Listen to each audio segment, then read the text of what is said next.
Hey guys, so I just wanted to pop on here real quick. It's the evening time and give you guys a little tour of Mom's garden because all the hydrangeas are looking beautiful.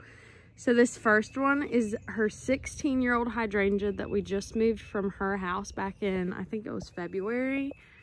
And it has leafed out pretty good, but it is blooming so good. And I cut this thing back pretty hard, so I really didn't know if it was going to have blooms or not this year, but it does, and it looks so good. I'm just hoping that it leaves out a little bit more before the winter, but it's got pinks and purples and blues, and it's really, really pretty. That one's kind of like a bluey pink purple.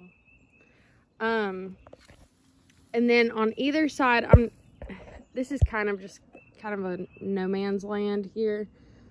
I do have like a purple bloom flower there that needs to come out and some Aztec grass, but this is actually going to be where I put the Natchez crepe myrtles on each side of the hydrangea to kind of shade it. And then this is where the flagstone pathway will be right here. And so I'm hoping that one day the Natchez crepe myrtles, I don't know why I keep saying hydrangea, the Natchez crepe myrtles will kind of like flow over and kind of weep over the sidewalk of the flagstone. And I think that'd be so pretty to limit up where you kind of like walk under the crepe myrtle. But the Natchez has white blooms, so I'm really looking forward to those. I think I'm gonna get them for my birthday in July.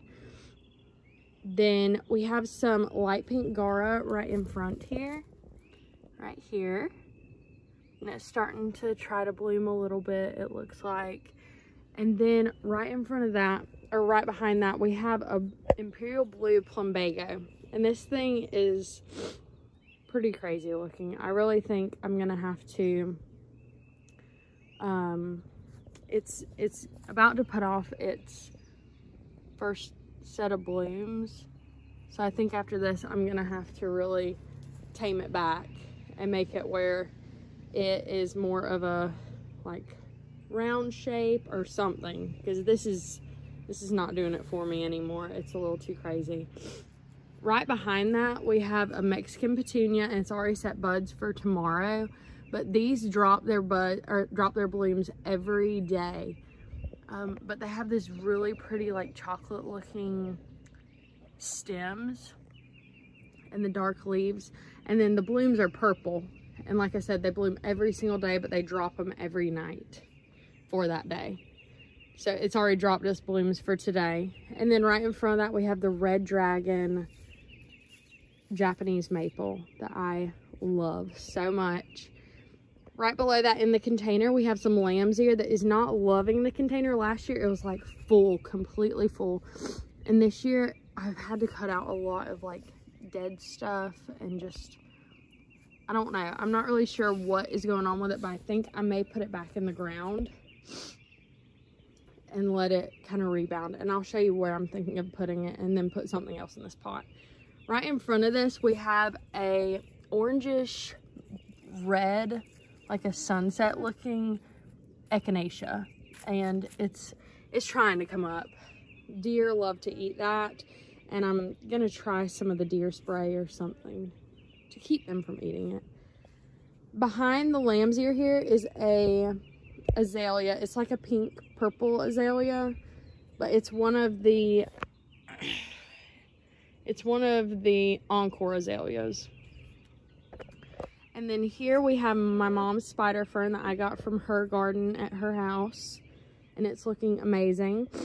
It's actually throwing some babies out right now. You can see the little stems where the spider fern babies will be. So we've like cut off the babies and planted them because they do root, and it works really well. Right behind that we have the Fairy Trail Bride hydrangea. This is the first year this has bloomed, and I love it. It looks so good, and I love just the white blooms. It's very pretty. In front of that we have some Mexican petunia, or not Mexican petunia, Mexican heather. So this is Mexican heather.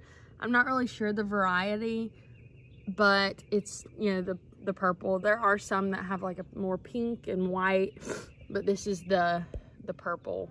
But we have 4 of those, and I actually have these here because at my mom's garden, she has them where they are in a circle, like shaped bed. And so I kind of wanted, and they're all touching. And so I'm hoping one day all of these will touch, but if not, I may add another one here because there is a little more of a space there. But I'm really looking forward to the day that they all fill in and look really good. Now I have been talking to my dad about fixing that fountain. I'm ready to get it going, so I'm hoping in the next couple weeks that we will have that going. Right below this is the Savannah ruby grass. So these throw out ruby colored plumes in the spring, but this year they did not, but I'm hoping next year they will. And then here we have, oh, and you can see the deer have found my daisies too. Oh my gosh. These deer this year are horrible, but we have some beautiful Shasta daisies. They're looking so good. And then that is backed by some Gara that is a little too big for this space. And then we have a really pretty blue hydrangea here too. That's really pretty.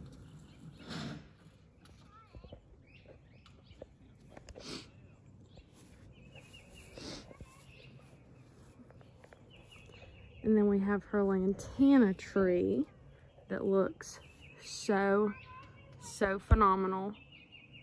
It's looking amazing right there. And then we have the imperial blue, or not imperial blue, these are the blue days of Volvulus right here. And they're not coming up great so far this year. I'm not really sure why. I'm hoping one day that they'll just take off. Maybe it's just not been quite warm enough, but we have 4 of them here. And last year they looked really good, so I'm hoping they start looking better. And then we have the little fire and ice hosta, and then the big daddy hostas right there. They're looking really good with some Aztec grass back in the back there. And then this is the Diamond Lake hosta. And I'm not so sure that our water is not like hard water or something, because it does get overhead water.